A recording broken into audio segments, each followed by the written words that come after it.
Who would have expected that rats and rabbits could destroy an entire island? This island is called Macquarie, a harsh and uninhabited land discovered in 1810, located in a remote spot in the middle of the ocean, with an area of only 49 square miles.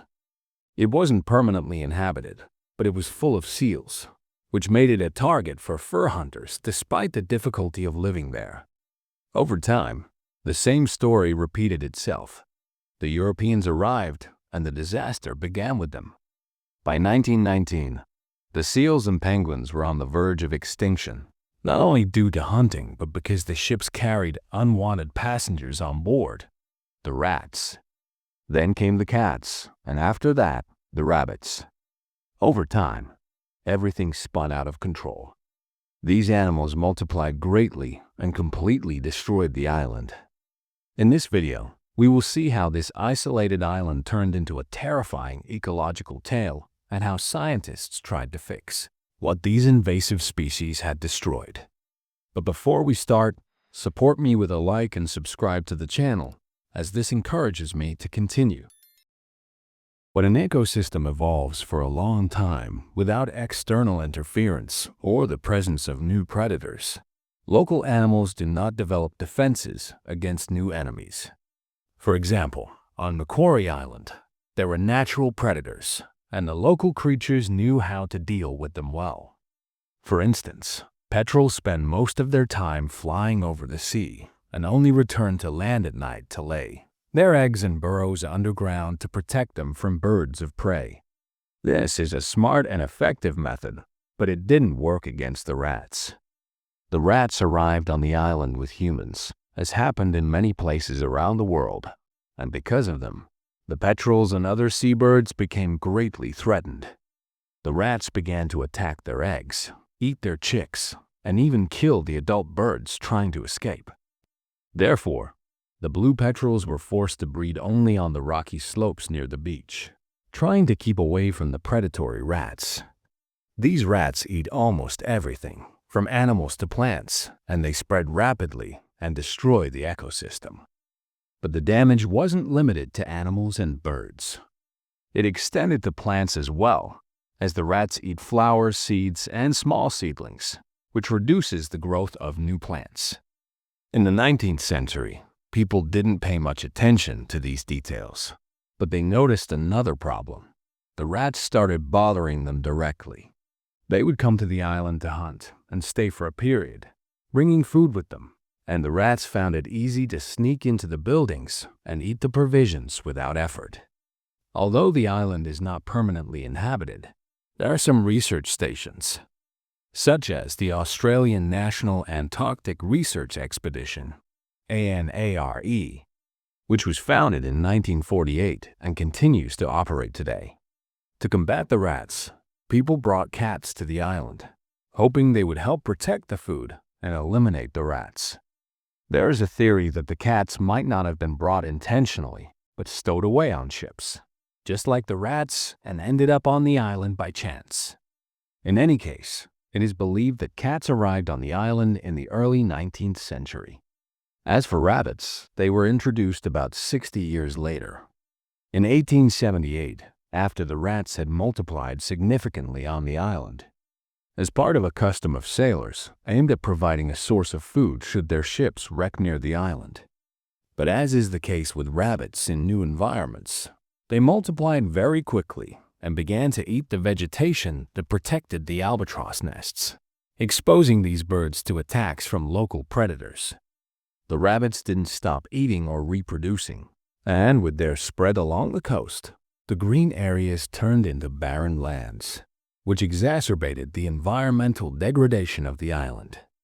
Instead of the natural vegetation that covered Macquarie Island, a type of harmful weed called poa grass began to spread. Areas that were free of vegetation turned into spaces resembling precisely manicured golf courses due to the rabbits. This might seem harmless, but it actually meant that the birds' nests were no longer hidden or protected. The rabbits did not just eat plant leaves. They also caused soil erosion and landslides, which led to the destruction of seabird nests. It can be said that rabbits were the main reason for the island's ecological deterioration because they destroy everything from flowers to roots, leading to the complete death of plants. When rabbits burrow around plants, they break the bond between the plants and the soil, which makes the soil vulnerable to washing away by rain and wind and to thermal changes. In September 2006, a large landslide occurred in Lusitania Bay on the east of the island, covering an area of about 5,400 square feet and destroying part of the penguin colony there. As for the cats, they used to hunt rodents, but after the rabbits entered the island, the cats started attacking the rabbits more because they were an easier prey. This caused the cat population to grow very quickly. But the rabbits did not stop reproducing. By 1968, the authorities decided to use the deadly myxoma virus to try to control the rabbits. At this time, the number of rabbits on the island reached more than 100,000, and the rapid reproduction made predation insufficient to limit their numbers. Because of the virus, their numbers dropped in the 1980s to less than 20,000. Despite this, the cats, which relied on rabbits for their food, began to target seabirds that had no defenses against them, eating about 6,000 seabirds annually, causing great harm to the wildlife. All these animals introduced to the island caused widespread environmental damage, including the extinction of more than 10 species of seabirds by the 1950s. Scientists began to warn that the island would change dramatically if they did not take action. Many attempts to save it began, including a program in 1985 to eradicate the cats by shooting. By June 2000, the last of the cats, whose number was about 2,500, were eliminated. However, after the disappearance of the cats, which were the only predator, the rabbit population rose very quickly. Rabbits ate about 40% of the natural vegetation on the island, creating an environmental crisis perhaps worse than the damage caused by the cats. When one area was fenced off to prevent rabbit entry, a clear difference appeared between the natural vegetation cover and the areas eaten by the rabbits. At the peak of the problem, the number of rabbits reached about 300,000, alongside massive numbers of rodents and rats that no one controlled after the disappearance of the cats. A team of scientists studied satellite images of the island in 2000, when the cats were still present, and compared them with images from 2007. The images showed a great difference in vegetation cover. Healthy plants appeared in bright red, and dead ones were faded. The images showed how the rabbits gnawed at the rich green areas on the coastal slopes and ate them completely. The native plant areas were no longer suitable for seabird nests, which further aggravated the problem. Here, the situation became very complicated, as the introduced species became interconnected in a way that was difficult to separate, making the solution more difficult. Any change in the numbers of the foreign animals that entered the island led to serious problems and sometimes great destruction. Even scientists describe what happened on Macquarie Island as a rare example of what is called a trophic cascade collapse, which occurs when an imbalance in one type of organism leads to successive changes affecting the rest of the species. The looming danger was the collapse of the entire ecosystem on the island. Therefore, there was no choice but to remove all the foreign animals that had been introduced. The island had been declared a natural wildlife sanctuary since 1933 under the Tasmanian Animal and Bird Protection Act, after the seals and penguins were on the verge of extinction. It then became a government reserve in 1972, and in 1997, it was listed as a UNESCO World Heritage Site because of its unique geological features. On June 4, 2007, the Australian and Tasmanian governments announced an agreement to fund a joint project aimed at eradicating harmful rodents, including rabbits.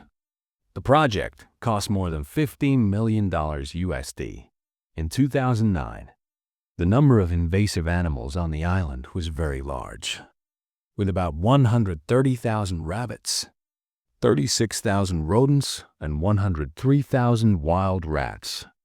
The eradication program was a multi-front attack that included shooting, manual and aerial scattering of poison baits, the use of hunting dogs, and the introduction of a deadly rabbit virus called calicivirus.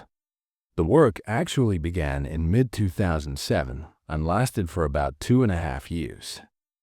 The first phase, which they called Phase 0 in the rabbit control effort, aimed to reduce their numbers as much as possible before distributing the poison baits.